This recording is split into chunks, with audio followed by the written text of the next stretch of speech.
Hey everyone, I'm going to be talking about an activity that we can do with our students to help us continuously assess their understanding of a topic and to help the students do the same. Word association is a short activity that can be done at the start of a topic to gauge prior understanding. It can be done throughout the topic to identify how the students are travelling with the content that we are delivering and adapt our teaching accordingly.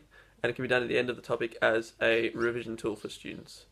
The basic idea is that the teacher provides a keyword from the topic and then gives the students a short amount of time to write down as many things as they can think of that are related to that keyword. So, for a topic like electricity, for example, we might give a keyword of an insulator, and the students will then have a couple of minutes to write down as much as they know about it.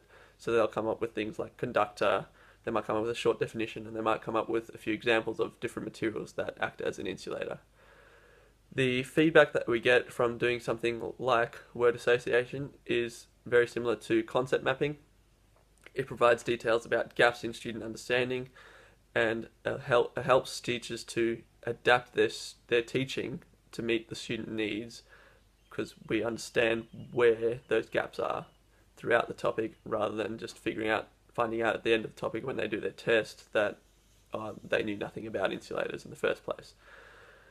The I guess the downfall of something like word association is that it can be quite a disengaging task. It's quite regimented and structured in the way it's run, and so students who prefer to organize their information visually in a way that makes sense to them, like an activity such as concept mapping, they might find word association quite a boring task and it might not be as successful as something like concept mapping. It does have its benefits though, given that it's such a short activity to run and it can provide just as useful information as something like concept mapping in a much shorter space of time.